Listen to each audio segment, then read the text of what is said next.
Praying Stan, are you ready to talk about I am. the Warzone 2.0 and DMZ review? Oh, baby, let's go. We got to tickle it a little bit the past week and weekend. A lot of changes, a lot of good things. I think a lot of good things. Maybe not to everybody. It seems like there's a lot of controversy on the social medias as well about people not enjoying it. But I think their problem is they play on PC and it doesn't work on PC. Get an Xbox, get a PlayStation where you can just play the game. You have FOV sliders, great. aim assist. It's beautiful. Just quit playing it on PC. Okay, cool. All right, so first let's talk about DMZ. Let's talk about how DMZ feels. How does the game feel? First off, like the actual game mode.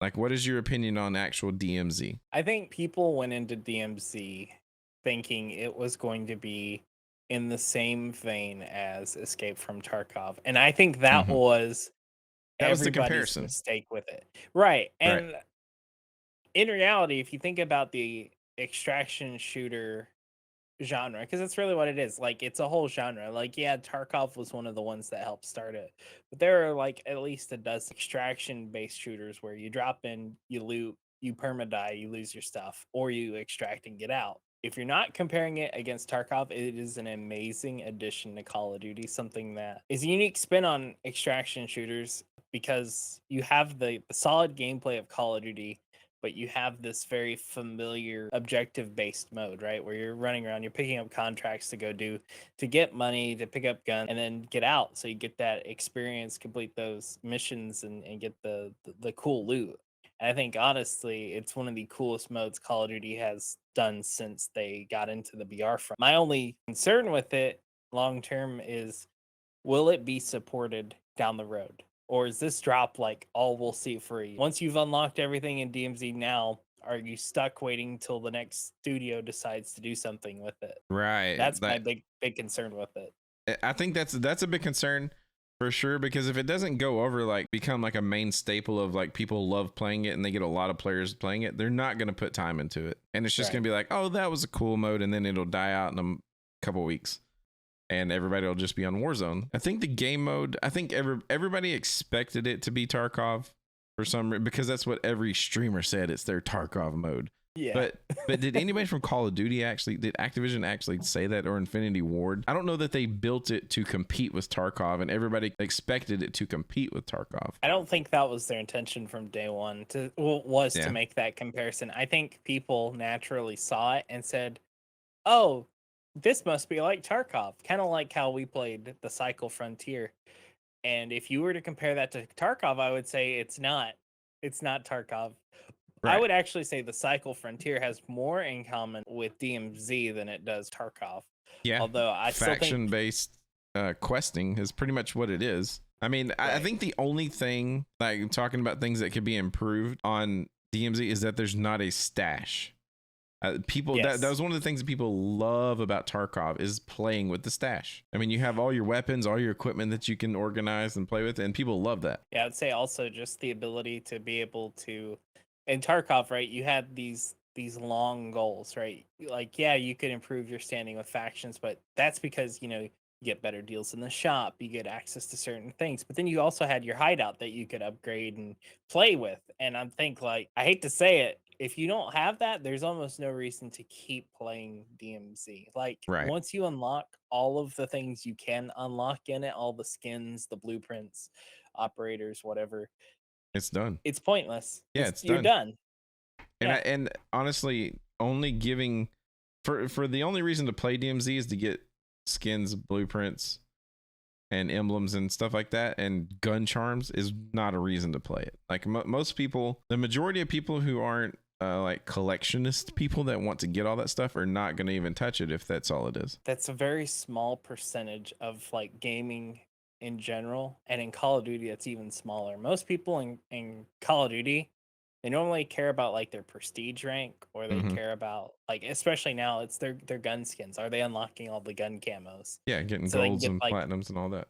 Golds and platinums, or whatever, becomes the new high standard, years on. They like that kind of grind because it's something that is very visible. Like gun charms, a blueprint, like meh, unless it's like OP and broken and it spills out on social media to where everybody wants to get it, it's kind of a wash. So I think long term for Right. DMZ, if it wants to survive, I would say it needs to have a more thoughtful like progression. Like, what do you get out of DMZ? But I would say it needs timely content. Like, honestly, I could see DMZ being one of those things where if it were maintained correctly, it could be a seasonal thing where like they have seasons of content where like change the NPCs with zombies for like October. That'd be sick. That would be Dude, so sick. I'm telling you, like they've set themselves up for such a cool thing if they could just make it seasonal based content, give people a reason to keep coming back and playing some Yeah. fun gimmick or whatever. They Yeah. did with the big events like King Kong and all that. Like Yeah. do something like that in DMZ. For sure. That would be amazing. All right. So let's just ask a simple question based on our experience, based on what we've seen. How long do you think this game mode's going to last? Honestly, 2 weeks. Yeah. I 2 weeks to a month. I mean, I feel like unless people can milk it on social media for content, which I think it requires people to play it, right? To get those funny interactions, exactly. those cool moments.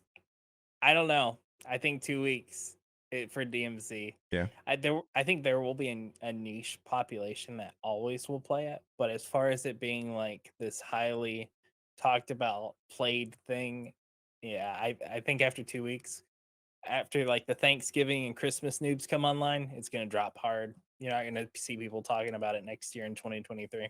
Most likely. Most likely. If you were just going to rate the DMZ mode on a scale of 1 to 10, just what are you going to give it? I'm gonna give it an 8. And the only downsides of why it couldn't get a 10 is lack of a reason to play it. Like it's cool that there's unlocks in it, but they're not good enough. And 2, the unknown about the future for it. I don't want to sink a whole lot of time and passion into something that I don't know if they're going to keep supporting. So yeah, that's why it's an 8. I'm going to give it a 6 for the same reasons that it doesn't have a longevity. Like if they would have came out and said, look, this is DMZ, but this is what it's going to be over the next year, that bumps it up a lot. But the unknown factor kills it points for me quick. The fact of there being so much AI to a small amount of actual players, like it's like you can just run around crazy, and if you see AI, you're like, oh crap, let's stop and do the AI like while you're trying to do your quests. You run into teams of real players, but it's not very often, and there needs to be some kind of indication.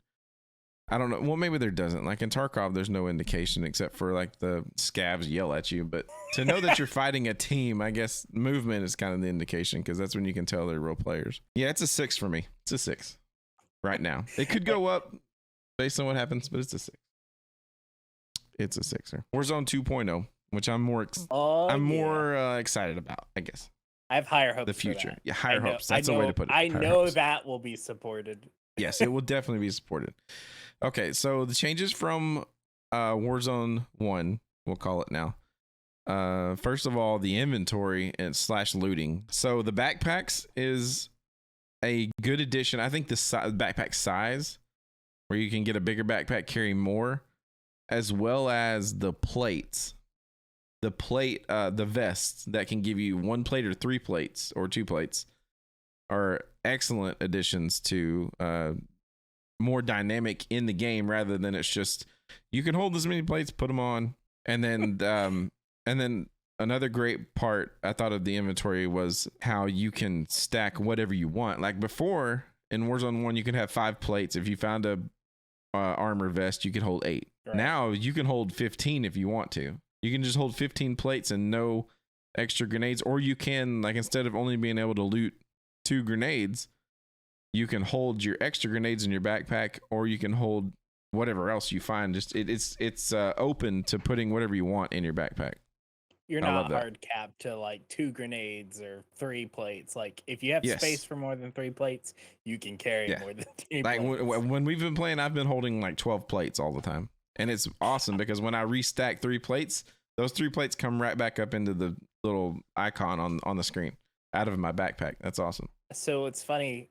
A lot of people have mentioned how much they hate the new looting system. They call it Really? basically Excel simulator because you're sitting there tabbing between your things. You know, like in Excel, you move between cells. Like Uh-huh. they Right. joke about that. But I actually, for the same reason, I like it. It gives you a lot of flexibility to say, you know what, I want to pick up more plates. I want to pick up more of this if I have room for it. Mm-hmm. I actually like the looting system, how everything's not contained to a box. Like you can find a gun here, you can find money in the, you know, the cash registers, you can find, you know, tools and stuff in the loot box or the toolbox. Like I like the loot system. It feels more like a nice in between like a Tarkov and an old school like Fortnite, right? Where everything is Yeah. in a box. You gotta go for the box. Yeah, Or you always went for chess, Fortnite, and Warzone 1, you had to find a box. yeah, I like the new loot system. It gives a nice pace. I definitely love the fact that you start base plate of 1 and you can, you know, find a bigger, better plate carrier as you progress and loot. Yep. Because the problem I had in the first Warzone was everybody was squishy. Didn't matter what gun you had to unload a whole magazine into them before you could break their stinking plates. Yeah, they And were at just least big now, sponges of health. yeah, and at least now, right? Yeah, you can be a big sponge of health, but you got to go find your plate carrier for 3. Yeah. Otherwise, Yep. you gonna be dead real fast. Real fast. You die super quick with one plate. You really do. Yeah. What about the store? I like the shops now having the well. I mean, I think putting the like preset guns is useless. Like, you know, where you can just go in there and buy an M4. Yes. I'm just gonna keep the gun I looted off the ground because most of the time the guns you loot off the ground have attachments on them. Rather than Yeah. buying one and upgrading, that one kind of flopped. So I love the redesign for like buying back. They made it quick and fast. Like you didn't have to navigate through a Yes. bunch of useless pages of garbage. It's like your friends who have died All are right, up there. top. The And first now thing you can like, get them all. yeah. Like used to, you had to buy and it would exit out and you had to re-go into it and buy the second one out.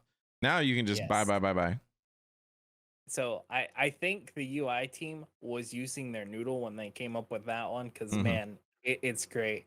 I would say honestly, I have not bought a loadout in Warzone yet, just because, like you said, I find a gun on the ground, I say this is good enough. Let's continue. I Until you mean, can get most of the your time, gun, until you can pick your yeah, primary.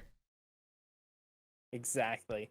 And even then, honestly, with the way that the game is, it's a hard decision between spending that money or trying to save it in case my teammate downs. Like, it has to be a gun I want really badly to Yeah, go because and you're buy trying to my save. Now that specific he gun. bumped it up to 4K to buy your buddy back, it's kind of not worth the wasting the money when you may need it as bad as we are. You know. Yeah. All right, Gulag. I'm Goulash. disappointed. And the jailer is fat, and I've not seen him killed yet. The jailer is so fat, and I've only gotten pistols so far. I've only gotten a pistol in Gulag. That's it. Jailer's fat. The 2v2 is cool. 2v2 I'm fine with it. It gets a little bit more to the Gulag. I love the procs chat with the 2v2s. Like procs I've chat is teamed up beautiful. and had some great moments, like with a rando trying to Yes. kill the other two. The procs chat is beautiful. Like I said, I'm disappointed that the jailer is so has so much health, and I haven't seen a team. I haven't had a team yet where all 4 of us group up and kill the jailer. It hasn't even been a thought. It's just been like load in, go, kill the other team, see if you win. Yeah, I think the issue is the jailer's too squishy, or they're not starting everyone off with good enough guns. Honestly, when I'm in a goulash match, it is super fast. Like even now with 2v2, it's like you know who won it within 20 seconds of like the actual round start. It's not this long drawn out thing. Like people still play it like the first gulag, where there's not this long drawn out battle I think like Infinity Ward was thinking people would have over this. I think people were just like, let me go poop on these two randos and I'm gonna drop back in. And that's just kind of how it is. The circles, I haven't even had hardly any problem with the circles at all. Circles have been Splitting, good. being 2 or 3, or staying as 1. I haven't had any problems with that. It's just been as normal. Gas is coming, run.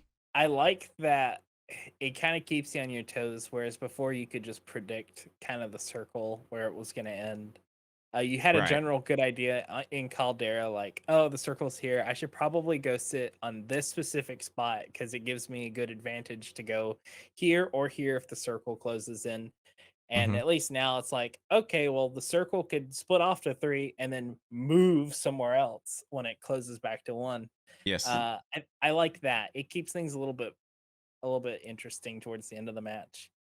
it does. It does keep it very interesting. But I like I said, I haven't had it come in and be like a factor yet.